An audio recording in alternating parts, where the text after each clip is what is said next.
Assalamualaikum dan salam sejahtera. Kami daripada kumpulan 5 akan membentangkan berkaitan dengan warisan dan pendigitalan. Pembentangan ini akan dibentangkan oleh saya, Nurul Ashira Syazwani binti Judin, Caroline Lydia, Laila Izzatul, Efiana Marjan, Muhammad Omar dan Muhammad Ali. Assalamualaikum dan salam sejahtera. Kami daripada kumpulan 5, saya Nurul Ashira Syazwani binti Judin akan membentangkan berkaitan dengan pengenalan, warisan dan pendigitalan. Warisan merupakan identiti dan khazanah budaya bangsa yang merangkumi kepada dua, warisan ketara dan warisan tidak ketara. Warisan ketara seperti bangunan dan pakaian, warisan tidak ketara seperti bahasa, adat dan seni. Pendigitalan pula bermaksud penggunaan teknologi moden untuk menyimpan dan menyebarkan maklumat dalam bentuk digital. Gabungan antara warisan dan pendigitalan adalah sangat penting kerana teknologi membantu memperkenalkan warisan kepada generasi muda dan memastikan ia terus kekal relevan dalam era moden. Teknologi maklumat dan media digital yang dikuasai oleh dunia barat telah memberi kesan besar kepada peradaban manusia sejagat. Media seperti televisyen, internet, media sosial dan platform berita dalam talian menjadi alat penyebaran maklumat dan nilai budaya barat. Melalui penyebaran ini, masyarakat terdedah kepada pelbagai cara hidup, pandangan dunia dan gaya komunikasi yang baharu. Pengaruh tersebut boleh berlaku secara langsung, melalui tontonan, bacaan, interaksi digital atau secara tidak langsung melalui peniruan gaya hidup dan pemikiran.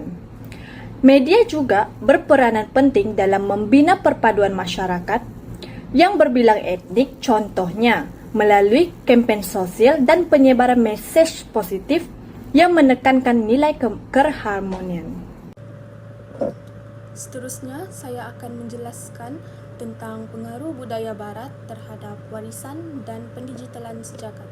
Yang pertama, dari segi warisan, budaya barat banyak mempengaruhi cara hidup dan nilai masyarakat tempatan. Sebagai contoh, sesetengah nilai tradisional seperti sopan santun dan adab resam semakin terhakis dalam diri masyarakat kini. Selain itu, penggunaan bahasa Inggeris juga semakin meluas sehingga menjejaskan penggunaan bahasa ibunda iaitu bahasa Melayu. Dalam aspek pendigitalan sejagat pula, budaya barat telah menjadi pelopor kepada kemajuan teknologi dan media digital. Ini mempercepatkan proses globalisasi dan penyebaran maklumat di seluruh dunia. Pengaruh ini juga menggalakkan penggunaan teknologi dalam bidang pendidikan dan ekonomi. Kesimpulannya, budaya barat membawa pengaruh positif dan negatif. Oleh itu, kita perlu bijak menyesuaikan diri sambil mengekalkan identiti budaya sendiri. Assalamualaikum, nama saya Muhammad Alif bin Junior. Saya akan menerangkan bahagian impak perdigitalan terhadap etika. Perdigitalan terhadap etika merupakan peralihan aktiviti manusia ke dalam ruang digital melalui penggunaan teknologi maklumat dan komunikasi yang kita tahu sebagaimana ianya ICT. Yang pertama adalah etika komunikasi. Sesetengah pengguna internet bersikap kasar dan menyebabkan bully cyber. Contohnya penghinaan dan komen negatif terhadap seseorang. Yang kedua adalah penyebaran maklumat palsu yang membolehkan penyebaran berita palsu atau fitnah. Contohnya penyebaran tentang isu semasa dan kesihatan di media sosial. Yang ketiga atau yang terakhir adalah privasi dan keselamatan data. Maklumat peribadi mudah dikumpul, disimpan dan disebarkan tanpa kebenaran. Contohnya aplikasi yang tidak selamat akan mengumpul data kita bertujuan untuk pengiklanan mereka. Terima kasih. Seterusnya, saya Efiana Marjan akan membentangkan impak pendigitalan terhadap peradaban. Pendigitalan membawa banyak kesan positif kepada peradaban manusia. Pertama, ia memudahkan komunikasi dan akses kepada maklumat. Kini kita boleh berhubung dengan sesiapa sahaja di seluruh dunia dengan pantas dan mudah. Kedua, pendigitalan turut menyumbang kepada pertumbuhan ekonomi digital. Banyak peluang pekerjaan dan pendidikan baru muncul hasil daripada kemajuan teknologi ini. Ketiga, wujudnya pembelajaran digital yang membolehkan pelajar menimba ilmu tanpa batasan masa dan tempat. Seterusnya, berlaku pertukaran budaya secara global. Melalui platform digital, kita dapat mengenali dan menghargai pelbagai budaya di seluruh dunia.